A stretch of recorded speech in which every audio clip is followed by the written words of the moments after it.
Welcome back to the Learn English podcast, the podcast teaching English in context so you can learn naturally. I teach English online to students who are learning it as a second language, and I've had a few students who have really good English vocabularies.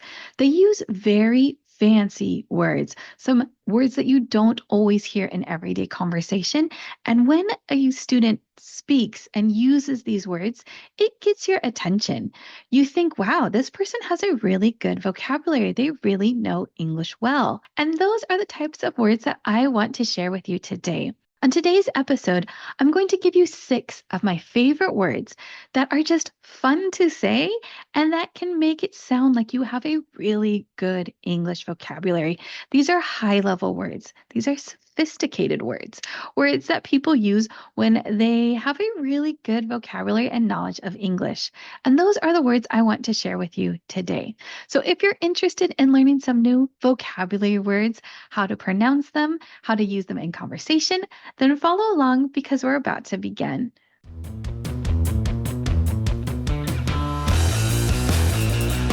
Before we get started, just a reminder to look in the description of this podcast episode and of all of our other podcast episodes because you can find the vocabulary list of the words and phrases that I use. You can take these words, start studying them, and hopefully start using them in conversation yourself. So let's talk about the words that we're going to go over today. These are fun words. These are words that I like to say just because they're fun to pronounce. And they're also words that you can use when you're trying to add some flavor, some richness to your English, when you're trying to add meaning to your sentences, and also when you're trying to say things in different ways so you're not stuck saying the same basic words over and over and over again. What we're going to do is we're going to go over 6 words. These words are going to be paired together, so they're going to have similar meanings to each other. I'm going to tell you how to pronounce the word, what the word means, and we'll go over some example sentences. So let's get started with that. Our first pair of words are bamboozled and hoodwinked. Just listen to how fun those are to say. They are so interesting as words. And I can say that bamboozled is my favorite word. So let's start with that. Bamboozled has multiple syllables. So I'm going to break it down into syllable form and then say the word so you can hear it. That way you can practice saying it. I would say practice saying the individual syllables first, and then try putting it together to say the word. So let's break it into syllables. Bamboozled. Bamboozled. Oh my goodness, so fun to say. Bamboozled is when someone is tricking you. It's a fun word, but the meaning of the word isn't necessarily as nice. So bamboozled is usually when someone is trying to trick you or trying to get you to act in a certain way, but it's not necessarily incredibly serious. It's not something dangerous. It's just something that's maybe more annoying or a little bit more playful. Let's go over some examples. Let's say that you are buying a car. You go to a car dealership. The salesman comes out, talks to you about a car, tells you that they have a great deal on this particular car that you're looking at. The price is a great price. You decide to buy that car. And then when you're filling out the paperwork, you notice there's a lot of fees that they didn't tell you about. You thought you were getting this one particular price, but you actually have to pay more because there's so many more fees. You could say that the salesperson didn't tell you the price. They didn't tell you the real price, or they weren't honest with you. Or you can say, the salesman bamboozled me about the price of this car. That means that the salesman tricked you. The salesman wasn't honest, didn't tell you about everything that you had to pay for with this car. They bamboozled you. You can also say this if someone invites you over to the house. Let's say that they say, hey, come over, we can have dinner and watch a particular sports game that's on TV that night. So you go to their house, you're expecting just to spend time with them and watch a particular game on TV. And then when you get there, there's a lot of people there, and it's actually a surprise party for you. It's your birthday, and it's a surprise party of all your friends and your coworkers and your family. You can say that they bamboozled you about the party. They didn't tell you that there was going to be a party. It was a surprise. You thought you were just going to spend time with them, but they got you to come to their house and they got you to the surprise party. So they bamboozled you. Like I said, bamboozled sometimes can be a little bit more playful, or sometimes it can just be annoying, like the car and having these hidden fees. If something is more serious, if someone was really, really trying to trick you and was being maybe more intentional with it, they knew they were tricking you and the thing was a little bit more serious, we can use the word hoodwinked. Hoodwinked. So this is going to be two syllables. Hood, winked. Hoodwinked. And this word means about the same thing, that someone is tricking you, that someone is trying to get you to do something, but they're a little bit more intentional about it. It's a little bit more serious. For example, sometimes there are people who lie and get money. So they lie about something, they lie about selling something or having a particular product, and people give them money and the product isn't real or it doesn't work like they said it would. We call those people con artists. You can be a con man if you're a man, or a con woman if you're a woman, and just the general gender neutral term would be con artist. This is not a good thing. You don't want to have a con artist around you. You don't want to deal with a con artist. You don't want to be a con artist. And there are some famous examples. One of the most recent example here in the United States is a woman named Elizabeth Holmes. She had a company called Theranos. She claimed that her company had this amazing medical technology, that they could take a single drop of blood from a person and run all of these medical tests on it. It was considered to be amazing because no one thought that technology was possible. And shockingly, it wasn't possible. She was lying. She did not have this medical technology. It's not possible to take one drop of blood and do a bunch of different medical tests on it. She was lying, but she got a lot of money, millions of dollars. People who had a lot of money, she took their money and they invested in her company that didn't really have anything that they could produce or use. She knew that she was lying to people and she knew that she was taking money based on that lie. Because she knew she was lying and because she was very intentional and did it anyways, we can say that she hoodwinked people. She hoodwinked her investors into giving her money. We can also say that her investors were hoodwinked by her, which means she tricked them, she confused them, she took their money. In this case, hoodwinked is used when something is more serious. You wouldn't say bamboozled here. Bamboozled seems too light for the situation because this is a more serious situation. She ended up going to prison because of what she did. And because it's more serious, if we wanted to use something besides tricked or lied, we could say hoodwinked, not bamboozled in this particular case. Our next set of words has to do with people who are in a bad mood, who want to argue, who aren't really fun to be around. We would say they're unpleasant to be around. It's not fun to be around these people. So our next set of words is curmudgeon and cantankerous. More fun words to say. Let's start with the first one. We have mudge, curmudgeon, curmudgeon. When you think of a curmudgeon, you think of an old man who is very angry, who doesn't like to talk to people, who just wants to stay in his house and not have to see anyone or hear anyone. If you have seen the movie Up, the Disney animated movie Up, the main character, the old man in that movie, is someone we would consider to be a curmudgeon. At the beginning of the movie, he is stuck in his house. He doesn't want to sell his house. He is very angry. He doesn't want people knocking on his door. And he would be an example of a curmudgeon. A curmudgeon is more of a permanent state. Someone who is a curmudgeon is like that all the time. Every time you deal with them, they're always wanting to argue. They're always in a bad mood. They're always wanting to be left alone. Maybe you know someone like that, someone in your family or someone at your work who acts like that, but that is a permanent state for them. They always act like that.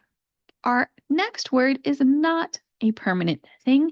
It is something that is more temporary. So our next word is cantankerous. Can, tank, us. Cantankerous. So a cantankerous person is someone who's in a bad mood, but it's temporary. Something is going on that's making them act like that. So let's say you're with your family member and your family member has not eaten all day.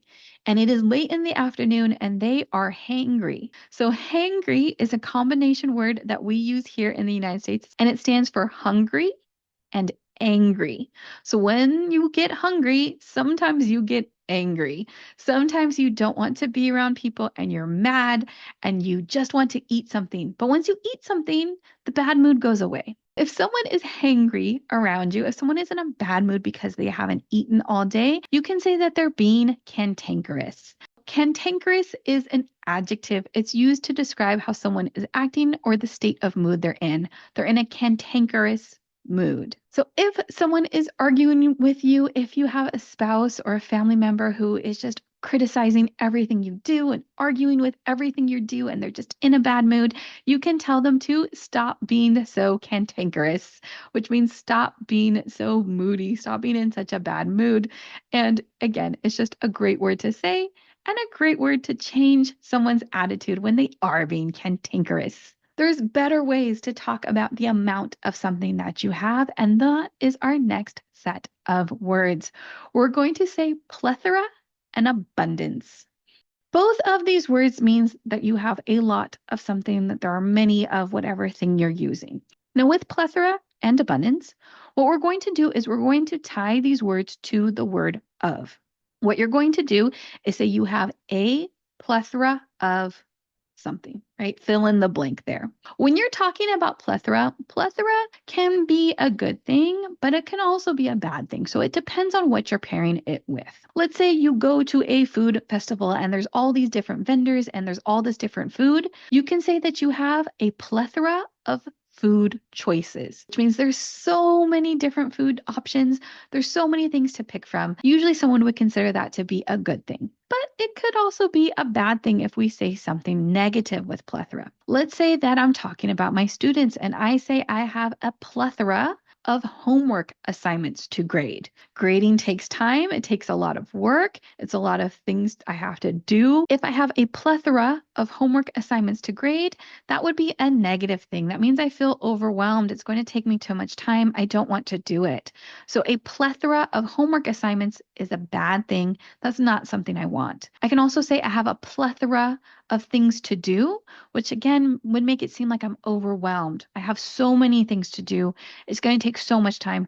I don't know where to start. You might also hear the phrase plethora of ideas. I have a plethora of ideas for this podcast. That could be a good thing that there's so many ideas, so many episodes to do, or a bad thing. I have so many ideas. I don't know where to start. I feel overwhelmed. So plethora could be either way. It kind of depends on the context, on the thing the person is saying they have a plethora of, and the tone of their voice. Are they saying a good thing? I have a plethora of ideas, or a bad thing? I have a plethora of ideas. Two different ways of saying that sentence, two different meanings depending on the context and how the person says it. Abundance, on the other hand, is usually not a negative thing. Usually you say abundance when you want something to be a positive thing or at least neutral. Just like plethora, we're going to tie this to the word of. And at the beginning, we're going to say an because the word abundance starts with a vowel sound. So when you say this phrase, you're always going to say, I have an abundance of something. Again, this is going to be a positive thing, something you like. Let's say that you are at that surprise party. You are at the party at someone's house for your birthday, and there's all of these people around you, all of your friends, all of your loved ones. You can say that you have an abundance of people who care about you. There's a lot of people who care about you, and that's a great thing. You can say that you have an abundance of support. That means all of these people are here to support you because they love you. You can also say that you have an abundance of love in your heart for these people. And those are all great things. Another example, let's say you go to Africa, you decide to go on a safari. You're going to go with a guide and you're going to go look at all the wild animals in Africa. You want to go see elephants and zebras and gazelles, all of this amazing wildlife. So you go on your safari and you see all of these things. You go and see all of these animals. You can say there was an abundance of wildlife on the safari. Let's say you're a photographer and that's why you went on safari and you wanted to get some amazing pictures. You can say there was an abundance of photo opportunities, which means there were so many different options, so many opportunities for you to take some amazing photos, and you took some great photos on the safari. Abundance for positive things, for things that you liked, for things that you enjoyed. I hope you liked this episode. I hope you learned some new vocabulary, how to pronounce these words, what the meaning of these words is, and how to use them in sentences. I know some of these words are tricky. There's a lot of syllables, there's some weird vowel sounds, but just practice. Break them down into the syllables, practice the individual syllables, and then put it together in a word, and you'll have it. The more you practice, the better you become with it, and the easier it is to say. Also, look at the description of this podcast episode. Take all of those definitions and those words, start studying them so you can start using them in conversation. I want to help build your vocabulary because, of course, that helps when you're speaking English. It helps with your fluency, and it helps when you're trying to articulate your ideas to whomever you are speaking with. If you liked this episode, if you enjoyed it, if you liked learning these new vocabulary words, please let me know. If you're watching on YouTube, leave a comment. Tell me what you liked about the episode. If you want more episodes like this, we only went over 6 words, and there are so many words in the English language. There's so much more we can do, but I don't know if you like these episodes unless you tell me. So tell me if you like them, if you want future episodes, and what you would like to learn more about. If this podcast is helping you in general with English, if it's helping you with your listening comprehension and your vocabulary and just improving your English overall, please consider leaving us a rating on whatever app you are using to listen to this podcast on. You can also tell a friend, tell a family member, tell someone who is learning English. That way we can continue to grow our audience. We want an abundance of audience members, so please help us grow the podcast. You can also follow us on social media at Learn English Pod.